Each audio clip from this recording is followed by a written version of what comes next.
ప్రభునందు ప్రియమైన సహోదరి ప్రైజ్లాడండి. ఈరోజు వాక్షుల్లోకి వెళ్ళి ఉంచి ప్రార్థన చేస్తున్నాం. మోహనుద్ర మహాగరుడ సరస్వతుడ నాథ పరిశుద్ధాత్ముడ ఆకాశాన్ని భూమిని సంస్థాన్ని సర్వాన్ని సృష్టించిన సృష్టికర్త నీకే స్తుతయ్య, నీకే ఘనతయ్య, నీకే మహిమ చెల్లిస్తున్నాను తండ్రి. నాయన మరి నీ కృపను బట్టి నీ ప్రేమను బట్టి ఇదిగో తండ్రి యేసయ్య పరిశుద్ధాత్మ దేవుడ తండ్రి ఈ 2024 ప్రభు తండ్రి నాయన ఈ సంవత్సరం అంతా ప్రభును మమ్మల్ని ఎంతగానో కాచి కాపాడి భద్రపరిచి తండ్రి నాయన ఆరోగ్యం ఇచ్చి ఆయుష్ ఇచ్చి బలం ఇచ్చి శక్తినిచ్చి కృపనిచ్చి ప్రభు నాయన మమ్మల్ని నువ్వు నిలబెట్టుకున్న విధానానికి స్థితిని స్తోత్రాలు చెల్లించినాను తండ్రి నాయన. మరి లాస్ట్ ఆదివారం చూడటానికి ప్రభా ఎందరో మా బంధువులు మా స్నేహితులు ఎంతోమంది లేకుండా పోయారు, కానీ మమ్మల్ని అయితే ప్రభు నాయన నీ సజీవమైన లెక్కల్లో ఉంచి ప్రభు తండ్రి యేసయ్య పరిశుద్ధాత్ముడా మమ్మల్ని నిలబెట్టినందుకు నీకు కోటాది కోటి కృతజ్ఞతాస్తుతులు చెల్లిస్తున్నాము తండ్రి. దయగల తండ్రి దయచూపు పవిత్రమైన నా పెదవులు అగ్ని చేత కాల్చి నా శరీరాన్ని మరుగుపరచు మానస్వరాన్ని మరుగుపరచు దైస్వరంతో మాట్లాడి దర్శించి నీ కృపను కుమర్చమని ఇస్తున్నాను తండ్రి. ఆమె మరి ఈరోజు మన అవాక్షం అంశం ఏంటంటే అన్ని జనులకు వెలుగుగాను. లోకాసు వార్త 2వ అధ్యాయము 21వ వచనం. ఆ శిశువునకు సున్నతి చేయించవలసిన 8వ దినం వచ్చినప్పుడు గర్భమందు పడక మునుపు దేవదూత చేత పెట్టబడిన యేసు అని పేరు వారు ఆయనకి పెట్టిరి. మోషే ధర్మశాస్త్రం చెప్పున వారు తమను శుద్ధి చేసుకుని దినములు గడిచినప్పుడు ప్రతి తొలుచూలు మగపిల్ల ప్రభువునకు ప్రతిష్ఠ చేయవలను. ఇక్కడ అటండి ఆ శిశువుకి అటండి సున్నతి చేయబడ్డదంట. సున్నతి అంటే ఏంటంటే మోషే ధర్మశాస్త్రం ప్రకారంగా మరి దేవుడు మరి మోషేని కొండ మీద తీసుకెళ్ళేటండి ఒక ధర్మశాస్త్రాన్ని ఇచ్చాడంట. ఎవరికి? ఇశ్రాయేలుకి.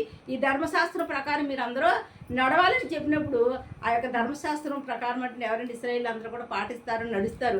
ఆ రీతిగా మరి ఆ వంశంలోంచి దావీదు వంశంలోంచే మరి యేసుప్రభు వారు మరి యేసు వంశంలోంచి పుట్టారు కనుక మరి ఆయన అటండి పుట్టిన తర్వాత పుట్టక మునుపు ఒక దేవదూత వచ్చి ఏం చెప్పిందంటండి, మరి నీ గర్భమున ఒక శిశువు పుడతాడు, ఆ శిశువుకు నువ్వేం చేయాలి, యేసు అని పేరు పెట్టాలి అనేసి దూత చెప్పిన ప్రకారంగానటండి వీళ్ళట మరి శుద్ధి చేసుకున్నారంట. శుద్ధి చేసుకుని వచ్చేసిన తర్వాత ఎక్కడికి వచ్చారటండి, ప్రతి ఒక్కరు కూడా ఎక్కడ తీసుకురావాలంటే తన మగబడినంట దేవుడు మందిరానికి తీసుకురావాలంటే అలాగే మందిరానికి తీసుకొచ్చారంట. ఆ మందిరానికి తీసుకొచ్చి మరి ఆ పేరునటండి పెట్టారంట. పెట్టిన తర్వాత అక్కడ కింద చదివండి ఒకసారి 25. యెరూషలేము నందు సిమోను ఒక మనుషుడుండెను. అతడు నీతిమంతుడు భక్తిపరుడై ఉండి ఇశ్రాయేలు యొక్క ఆదరణ కొరకు కనిపెట్టుకుని వాడు పరిశుద్ధాత్మ అతని మీద ఉండెను. అంటే ఈ సునియం అనే ఒక ప్రవక్త మీద ఎవరున్నారంటే పరిశుద్ధాత్మ దేవుడు ఉన్నాడంటే. సుమియోన్ అనే ప్రవక్త మీద ఈ పరిశుద్ధాత్మ దేవుడు ఏంటండి అంతకు ముందు యేసు ప్రభు పుట్టక ముందే అతనికి ఒక ఆజ్ఞ ఇచ్చాడంటే, అతనికి ఒక వాగ్దానం ఇచ్చాడంటే ఏంటంటే అతనంటే బహు రుగ్ధుడైపోయాడంటే. అయినప్పటికీ కూడా ఇశ్రాయేలుకి ఒక ఆదరణకర్త మరి ఇశ్రాయేల్ని రక్షించే రక్షకుడు మరి వస్తాడు అనేసటండి దేవుడు అంట బయలుపరిచాడంట. ఆ బాటలను బయలుపరిచినప్పుడు అంటండి ఈ యొక్క సుమియోన్ అనే ప్రవక్త దాన్ని నమ్మలేకపోయాడంట. నమ్మలేనప్పుడు పరిశుద్ధాత్మ తన మీద ఉన్నాడు కనుక ఆ పరిశుద్ధాత్మ చెప్పాడంటే ఏం చెప్పాడంటే, అలాగైతే ఆ రక్షకుడు పుట్టి వరకు కూడా నీకు సావు అనేది రాదు. ఆ రక్షణ నువ్వు కన్నులారా నువ్వు చూస్తావు, అసలు నువ్వు ఆస్వాదిస్తావనేసి అంటే పరిశుద్ధాత్మ దేవుడట ఎవరికి బయలుపరిచాడంటే ఈ సుమియోన్ అనే ప్రవక్తకటండి బయలుపరిచాడంట. అదే రీతిగా మరి ఆ దేవాలయంలో మరి ఇక్కడ పేరు పెట్టించేసిన తర్వాత మరి వచ్చి ఈ సుమియోన్ దగ్గరికి తీసుకొచ్చినప్పుడు కట్టండి ఇక్కడ మరి ఆ సుమియోన్ ఏ రీతిగా యేసుప్రభు గారి గురించి పలుకుతున్నారో చదువుదామండి. అతడు ప్రభు యొక్క చూడక మునిపే మరణం పొందాడని అతనికి పరిశుద్ధాత్మ చేత బయలుపరిచి ఉండెను. ఆత్మవశుడై అతడు దేవాలయంలోనికి వచ్చెను. అతడు ధర్మశాస్త్ర పద్ధతి చొప్పున ఆయన విషయమై జరిగించుటకు తల్లిదండ్రులు శిశువైన యేసును దేవాలయంలోనికి తీసుకుని వచ్చినప్పుడు అతడు తన చేతుల్లో ఆయనను ఎత్తుకుని దేవుని స్తుతించును. ఇక్కడ ఏమంటాడంటే ఎప్పుడైతే మరి ఏంటండి వాళ్ళ తల్లిదండ్రులు, ఎవరి తల్లిదండ్రులు, యేసపు మరియమ్మ యేసు ప్రభు వారి తల్లిదండ్రులు కనుక వాళ్ళు అటండి దేవాలయంలోకి తీసుకొచ్చారంట. లోనకి తీసుకొచ్చి ఇక్కడ సిమియోను అనే ప్రవక్త ఉన్నటండి ఆ యొక్క ప్రవక్త కంటండి ఎవరు నాకు చెప్పారటండి యేసు ప్రభు వారిని ఆయన చేతిలో పెట్టారంట. అతని చేతులతో ఎత్తుకున్నాడంట. అప్పుడు అతనికి ఒక మాట జ్ఞాపకం అవుతుందంట. ఏం జ్ఞాపకం అవుతుంది చెప్పండి? ప్రభు నువ్వు ఎంత గొప్పవాడు నాయన, నేను రక్షకుడిని చూడకుండా చనిపోనని నాకు ముందుగా బయలుపరిచేవి అట్టి కానీ ఈ రోజును నా చేతులతో ఎవరిని తాగుతున్నాను, యేసయ్యను తాగుతున్నాను అనేసి తన మనసులో అనుకున్నప్పుడు అంటండి తన మీద ఉన్న పరిశుద్ధాత్మ దేవుడు మాట్లాడుతున్నాడంటే ఏ రీతిగా మాట్లాడుతున్నాడు చదవమ్మా? నాదా ఇప్పుడు నీ మాట చెప్పున సమాధానముతో నీ దాసుని పోనిచ్చి ఉన్నావు. అన్ని జనులకు నిన్ను బయలుపరచుటకు వెలుగుగాను నీ ప్రజలైన ఇశ్రాయేలుకు మహిమగాను నీవు సకల ప్రజల ఎదుట సిద్ధపరిచిన రక్షణ నేను కన్నులారా చూచితిని.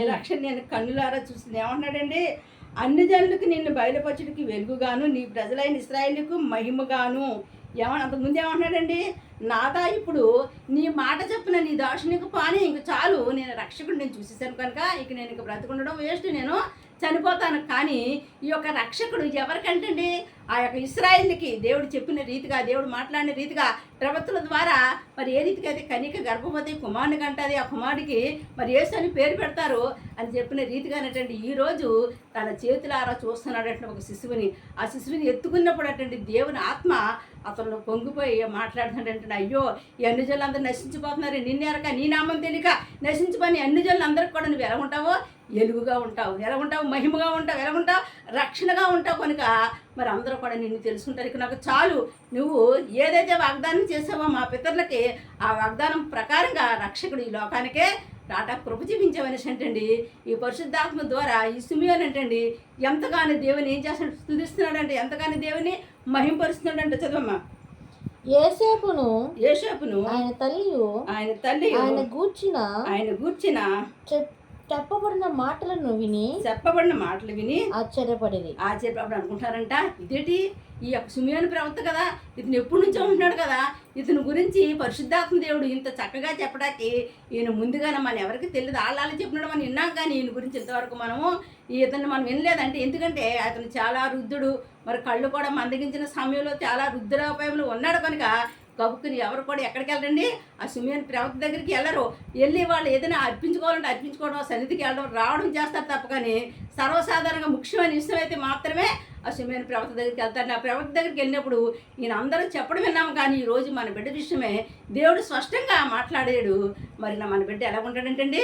అన్ని జల్లికి వెలుగుగా ఉంటాడంట, రక్షణ కలుగుతుందంట, తర్వాత దేవుని నామాన్ని మహింపరిచే బిడ్డగా మన బిడ్డ ఉంటాడండి. ఎంత గొప్ప సంగతి అనేసి అంటండి మరియా యేసపు కూడా ఎంతగానో సంతోషించారంట, ఎంతగానో ఆనందించారటండి. ఈ రీతిగా వీళ్ళు ఆనందించి సంతోషించినప్పటికీ ఇక్కడ చూడండి సిమియోను వారిని దీవించి ఇదిగో అనేక హృదయ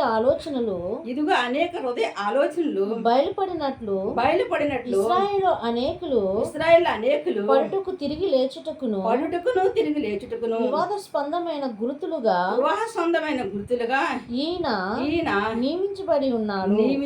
ఏమంటున్నాడండి? ఇశ్రాయేలు అనేక మంది జనాలు ఏమైపోతారంటే పడిపోతారంట, మళ్ళీ అంటే వాళ్ళు లెగుతారంట. అంటే ఏంటంటే కష్టాలు, బాధలు, వేదనలు, దుఃఖంలో అనేక మంది సమస్యలతో ఉంటారు ఇశ్రాయేలు జనం. వారందరిని కూడా ఈయన ఏం చేస్తాడంటే విడిపిస్తాడో వారందరూ కూడా మరి ఒక మాదిరిగా ఉంటాడు, వీళ్ళందరికీ కూడా ఒక వెలుగుగా ఉంటాడు, ఒక రక్షణగా ఉంటాడనేసి మరలా ప్రవచిస్తున్నాడంట. మరలా ప్రవచించి ప్రవచనం ద్వారా ఈ మాటలు పలుకుతున్నాడంటే. చదవమ్మా. మరియు మీ హృదయ ఆలోచనలోనికి ఒక ఖడ్గం దూసుకొని పోవునని ఆయన తల్లి అయిన మరియతో చెప్పాను. ఆమె తల్లి అయిన మరియతో చెప్పిన ఏమంటుంటే సిమియోను ప్రవక్త ఏమంటుంటే, అమ్మా నీకు ఒక భయంకరమైన పరిస్థితి ఎదురవుతుంది, ఏంటంటే మరి నీ హృదయంలోకి ఒక ఖడ్గం దూసుకొని వెళ్ళిపోద్దమ్మా అని చెప్పాడు. ఎందుకు దూసుకుని వెళ్ళిపోతుందంటే, అంటే మరి యేసు ప్రభు వారు ఈ లోకానికి దేని నిమిత్తం వచ్చాడండి? నిన్ను నన్ను రక్షించడం కోసం, నీ కోసం నా కోసము ఆయన ఆ కలవరిగిరి మారిపోయిన రక్తాన్ని ఖర్చున్నప్పుడు అటండి, ఆయన ఆ సిలుమది ఎలాడిపడినప్పుడు అంట ఒక సైనికుడు వచ్చి ఏం చేశాడు చెప్పండి? బల్లింతోడంట ఆయన హృదయంలో ఆయన ప్రక్కన పొడిచినప్పుడు అంట ఆ తల్లి హృదయం ఎంతగానో తలడిల్లిపోయిందంట. భయంకరంగా ఆ యేసుప్రభు వారిని ఆ రాత్రంతా ఒకటిదాకా 40 దెబ్బలు కొట్టినప్పుడు, ఆ రోడ్డులంతా తిప్పి ఆ కొరడాలతో కొట్టినప్పుడు, ఆ చేతుల్లో మేకులు కొట్టినప్పుడు, ఆ కాళ్ళలో మేకులు కొట్టినప్పుడు, తల మీద ముళ్ళ కిరీటం కొట్టినప్పుడు ఆమె హృదయంలోకి ఏం వెళ్ళిపోయిందంటే ఒక ఖడ్గం దూసుకెళ్ళిపోయిందంట. ఒక ఏ కడుపుతో అయితే తన కన్నాదో ఆ కడుపులోనికి ఒక ఖడ్గం దూసుకెళ్తే ఎంత భయంకరమైన బాధ నొప్పి ఉంటుందో మరి అంతకన్నా భయంకరమైన బాధను అనుకుని వస్తుందమ్మా అనేసి అంటండి. ఎవరికి చెప్పాడంటండి? ఆ మరియతో మరి ఆ యొక్క సుమి అని ప్రవక్త చెప్పాడంటండి. కానీ అప్పుడు పరిస్థితుల్లో ఆమెకు ఆ విషయాలు ఏమీ తెలియదు. కానీ ఒక ప్రవక్త చెప్పాడు కదా విన్నదంటండి. కానీ మరి నిజంగానే తన జీవితంలో ఏమేమి చెప్పండి, ఎంత దుఃఖమో ఎంత యాదనో, అయ్యయ్యో నా గర్భం నేను బిడ్డని కన్నాను ఏంటి ఇలాగైపోయింది అనుకోను. కానీ అప్పుడు బాధపడ్డది. కానీ తర్వాత ఆమెకి ఏం జరిగింది చెప్పండి, ఎంత కష్టపడతామో ఎంత బాధపడతామో ఎంత యాతన చెందుతామో. ఒక తల్లి ఆ గర్భంలో శిశువటను తయారైనప్పుడు అంట ఆ తల్లికి ఎంతో యాతన అంట, ఎంతో కష్టం అంటే ఎంతో బాధ అంట. చెప్పుకుందామని చెప్పుకోవాలనే పరిస్థితి అయినప్పటికీ కూడా ఆమె ఏమనుకుంటుందంటండి, నా గర్భంలో ఒక శిశువు పుట్టబోతున్నాడు కనుక నేను ఎంత కష్టానైనా ఎంత బాధనైనా భరించగలుగుతాననేసి ఆ తల్లి ఏ రీతికైతే మరి ఆ కుమారుడి విషయమే లేదా కుమార్తె విషయమే ఓర్చుకుంటుంది, అలాగే మరి ఏంటండి యేసుప్రభు వారు కూడా మన తప్పులు పొరపాట్లు అపరాధాలు పాపాలు అన్నీ చేసినప్పుడు కూడా ఆయన అంటండి ఆయన అలాగ ఓర్చుకున్నాడంట. ఆయన అలాగే మన కోసం అంటండి ఆయన ఏం చేసి చెప్పండి, తన శరీరాన్ని మీద గాయపరుచుకున్నాడంట, తన చేతుల్లో మేకులు పట్టించుకున్నాడంట, తన తల మీద ముళ్ళ కిరీటం పెట్టించుకున్నాడు. ఎవరి కోసమండి? నీ కోసమే నా కోసమే నిన్ను నన్ను రక్షించి ఈ నరకంలోని మరి మనము పడిపోకుండా ఈ నరకంలో కాలిపోకుండా నిత్యము మనము పరలోక రాజ్యములో ఆయన కుడిపార్శ్వన ఉండడం కోసమే ఆయన ఏం చేయాలి చెప్పండి, నిన్ను రక్షించుకున్నాడు, నన్ను రక్షించుకున్నాడు. కనుక ఇకనైనా మనం ఏం చేయాలి చెప్పండి, ఈ లాస్ట్ వారమైన దేవుడు సమర్పించుకోవాలయ్యా. ఈ 2024 అంతా నా జీవితాన్ని వృధాగా గడిపిస్తానయ్యా. ఒక్కరోజు కూడా నేను సరిగా నీ ఆరాధనకే రాలేకపోయినాయా. చాలా ఆదివారాలు నేను ఏం చేశాను, దొంగనైపోయినాయి, కలక్ కాదయ్యా. మరి ఇదిగోనయ్యా మా ముందు 2025 ఉంది కనుక నేను ఇప్పుడే నీతో చెప్పుకున్నానయ్యా, నేను సమర్పణ చేసుకుంటున్నానయ్యా. కనీసం 2025లోనే సరే ఒక ఆత్మని నీ దగ్గర తీసుకొస్తానని నేను క్రమంగా నీలో ఉంటానయ్యా, ప్రార్థన చేస్తానయ్యా. మరి నేను అన్ని విషయాల్లో కూడా ముందుగా ఉంటాను కనుక నన్ను ఆస్వాదించయ్యా, నన్ను దీవించయ్యా. ఎంత కష్టమైనప్పటికీ ఎంత బాధ అయినప్పటికీ నువ్వు ఏ రీతికైతే మా కోసం మరి పుట్టి తర్వాత ఎదిగి తర్వాత ఏం చేసావయ్యా, శిలువ మరణం పొందావు కనుక తండ్రి నాయన అది మా కోసమని నేను ఇప్పుడు ఇన్నాళ్ళకి గుర్తెరిగానయ్యా. నన్ను దయచేసి క్షమించి నన్ను నీ యొక్క నిత్య పరలోక రాజ్యంలో నిత్యము నీతో ఉండాలంటే ఇప్పుడు నుంచే నన్ను నువ్వేం చేయాలయ్యా, ఆస్వాదించాలయ్యా. నేను అన్ని జన్మ వచ్చున్నానయ్యా, నన్ను అందరూ యాళ్ళు చేయకుండా ఉండాలంటే నువ్వు నన్ను ఆస్వాదించాలి, నన్ను దీవించాలా. నేను దీని స్థితిలో ఉన్నానయ్యా, ఒక ఉన్నతమైన స్థానంలో నన్ను పెట్టాయా, ఒక ఉన్నతమైన స్థితిలో నన్ను ఉంచాయనేసి ఏం చేయాలి చెప్పండి, ఈ ఆదివారం నన్ను మనం నిత్యంగా ప్రార్థన చేసుకోవాలండి. మళ్ళీ ఈ ఆదివారం పోయిందంటే మళ్ళీ ఆదివారం 2024 ఆదివారం రాదు కనుక మరి ఆదివారం నాడు దేవుడికి ప్రతి విషయాన్ని కూడా మనస్ఫూర్తిగా మనం ఏం చేసుకోవాలి, సమర్పణ చేసుకోవాలి. మనస్ఫూర్తిగా ఈ సంవత్సరం అంతా కాపాడిన దేవునికి ఏం చేయాలి చెప్పండి, స్తుతులు స్తోత్రాలు చెల్లించాలంటే మరి ప్రార్థన చేసుకుందామండి. మహోన్నతుడా మహాగరుడా సరస్వతుడా నాదా పరిశుద్ధాత్ముడా ఆకాశాన్ని భూమిని సమస్తాన్ని సర్వాన్ని సృష్టించిన సృష్టికర్త నీకే స్తుతి నీకే మహిమ నీకే ఘనత చెల్లించిన మా కోసం మా పాపల కోసం నాయన తండ్రి అక్కల వరకు మారిపోయిన రక్తాన్ని కార్చావు నాయన. నువ్వు ఈ లోకానికి ఎందుకు వచ్చావు, ఈ లోకంలో ఎందుకు పుట్టావంటే ప్రభావ మమ్మల్ని రక్షించడం కోసం అయ్యా. మేము పాపాలు శాపములు మేము ఉండగా తండ్రి నాయన మా స్థితిగతులు తండ్రి మారిపోయిన స్థితిలో మేము ఉన్నప్పుడు ప్రభా మాకు కావలసిన వాళ్ళందరూ మమ్మల్ని తోసివేసినప్పుడు ప్రభు నువ్వు మా చెయ్యి పట్టుకొని ప్రభు నాయన మమ్మల్ని లేవనెత్తావు తండ్రి వేసే మమ్మల్ని నడిపించవేసయా, రక్షణించవేసయా. నీ కృపలో మమ్మల్ని బద్దకొచ్చిన స్థితిలో ఈ సంవత్సరం అంతా కాపాడేందుకు నీకు లెక్కలేని స్థితిలో అయ్యా కోట్లాది కొడుకు కృతంతో స్థితిలో స్తోత్రం. అవును ప్రభు నాయన అవును తండ్రి సంవత్సరం అంతా వృధాగా గడిపేసామయ్యా. ఒక ఆత్మను కూడా రక్షించుకోలేకపోయామయ్యా, ఒక దాంట్లో కూడా సరిగ్గా లేకపోయాం తండ్రి నాయన. దయచేసి మమ్మల్ని క్షమించే, కనీసం నా కుటుంబాన్ని రక్షించడం కోసమైనా సరే పట్టుదల కలిగి ప్రార్థిస్తానయ్యా తండ్రి. ఇదిగో నాయన నా ఇరుగువారు నా పొరుగువారు నా స్నేహితులు నా బంధువులు ఇదిగో తండ్రి మా ప్రపంచం చేసిన ప్రజలందరి కోసం పట్టుదల కలిగి ప్రార్థిస్తానయ్యా తండ్రి నాయన. అటువంటి ఒక ప్రార్థన జీవితాన్ని నాకు దయచేయండి అయ్యా. నీ ఆత్మతో నన్ను అభిషేకించండి, నీ మీదకి వచ్చిన ఆత్మశక్తి నా మీదకి పంపించాయా తండ్రి. ఎవరైతే ప్రభా ఈ సమయం సమర్పణ చేసుకుంటున్నారో వారందరినీ కూడా దీవించి ఆశీర్వదించమని అడుగుతున్నాను తండ్రి నాయన. కృపగల తండ్రి నీ కృపను కుమరించండి ప్రభా తండ్రి నాయన. రక్షక నాద ఎవరికైతే ప్రభా అనారోగ్యంతో బాధపడుతున్నారో వారికి ఆరోగ్యం బలం శక్తి కృప తెచ్చిన హాస్పిటల్లో లేవలేని స్థితిలో పడకల మీద ఉండుకొని కొట్టుకొని ఉంటున్నారు అటువంటి వారిని ప్రభా తండ్రి కరుణించి తండ్రి వాళ్ళు ముట్టి స్వస్థపరచమని అడుగుతున్నాను. ఈరోజు ఆపరేషన్ చేసుకున్న బిడ్డలకు ప్రభా తండ్రి మంచిగా ఆపరేషన్ జరిగి క్షేమంగా సురక్షితంగా బయటకు వచ్చి కృప దయచ్చామని అడుగుతున్నాను తండ్రి. ఈరోజు డెలివరీ అయిన బిడ్డలకి సులువైన డెలివరీ దయచ్చామని అడుగుతున్నాను తండ్రి. ఈరోజు వివాహం అవుతున్న బిడ్డలకి మంచిగా వివాహం జరుగుటకు సహాయించిన ఎటువంటి అడ్డులు ఆటంకాలు లేకుండా కాపాడమని అడుగుతున్నాను. వివాహం కాని బిడ్డలకి వివాహాలు జరిగించండి, ఉద్యోగాలను బిడ్డలకు ఉద్యోగాలు దయచండి అయ్యా. గర్భఫలాలు బిడ్డలు గర్భాలను తెరవమని అడుగుతున్నాను తండ్రి నాయన. వ్యాపారం లేక చేతి పనులు లేక కొట్టుకుంటాడుతున్న బిడ్డలకు ప్రభా నాయన మీరు ఆస్వాదించి తండ్రి వాళ్ళ చేతి పనులు వాళ్ళ వ్యాపారాలనే ఆస్వాదించమని అడుగుతున్నాను తండ్రి. నా ఆర్థిక ఇబ్బందులతో ఆర్థిక సమస్యలతో తప్పైన బాధతో ఎవరైతే ఉన్నారో అటువంటి వారికి వేస్తున్నాంలో విడుదల కలగజేయమని అడుగుతున్నాను తండ్రి నాయన. అన్ని విషయాలు మేలు చేయండి అయ్యా, దీవించండి అయ్యా, ఆస్వాదించండి ప్రభావ. ఎంతోమంది బిడ్డలు ప్రభావ చదువు విషయం అయితే ఉద్యోగాలు విషయం అయితే ఇదిగో నాయన ట్రైనింగ్ అవుతూ ఉన్నారు. అటువంటి బిడ్డలు ముట్టండి స్వస్థపరిచిన బ్యాంగా విస్తారం తీసివేసి మంచిగా బాగా చదువుకున్న కృపణ దయచేయమని అడుగుతున్నాను తండ్రి. కృపగల దేవా నీకే స్థుతి, నీకే మహిమ. రిక్షా డ్రైవర్ కానీ జమాన్ డ్రైవర్ వరకు ప్రభా నీ కాపుదల నుంచి ఉంటాయి. ప్రతి బండి ముందు మీరు ఉండి ప్రభా నాయన వారి క్షేమంగా సురక్షితంగా వాళ్ళ గమ్యానికి చేరుకునే కృప దయచేయండి ప్రభా. వాళ్ళ చేతులకు కష్టాజితాన్ని వృద్ధిలో తీసుకురండి ప్రభా. ఎటువంటి శాతాన్ని ముట్టకుండా ప్రభా వేసే నీ కాపాడే దూత వాళ్ళ దగ్గర కావాలని ఉంచమని అడుగుతున్నాడు తండ్రి. అన్ని విషయాల్లో దీవించండి, ఆస్వాదించి ప్రతిసారి ఇతరుగా సంఘాలను ఆస్వాదించి దీవించండి, ప్రతి సేవకులను ఆస్వాదించండి, ప్రతి సేవకురాలని ఆస్వాదించండి ప్రభా నాయన. వేసే మా భారతదేశంలో ప్రతి ఒక్కరిని రక్షించి రక్షణ భాగం దయచండి అయ్యా. మా భారతదేశాన్ని కాపాడుతున్న కమాండర్లు అందరూ కూడా ప్రభా వాళ్ళ కుటుంబాలను రక్షించి దాన్ని వాళ్ళని రక్షించి బాబయ్యా. అన్ని విషయాలు మీరు చేసి దీవించి ఆశీర్వదించండి. రక్షణ లేని బిడ్డకి రక్షణ దయచండి అయ్యా, మారు మనసు లేని బిడ్డకి మారు మనసు దయచండి అయ్యా, పరిశుద్ధాత్మ లేని బిడ్డకి పరిశుద్ధాత్మ దయచండి అయ్యా. అన్ని విషయాలు మేలు చేసి దీవించి ఆశీర్వదించి తండ్రి నీ నామానికి నువ్వే మహిమను ఘనతను ప్రభావాన్ని పొందుకోమని యేసు శక్తివంతమైన నామన ఈ ప్రార్థన అంతటా మీకు సమర్పణ చేసుకుంటున్నాం మా పరమ తండ్రి. Amen. God bless you. Amen.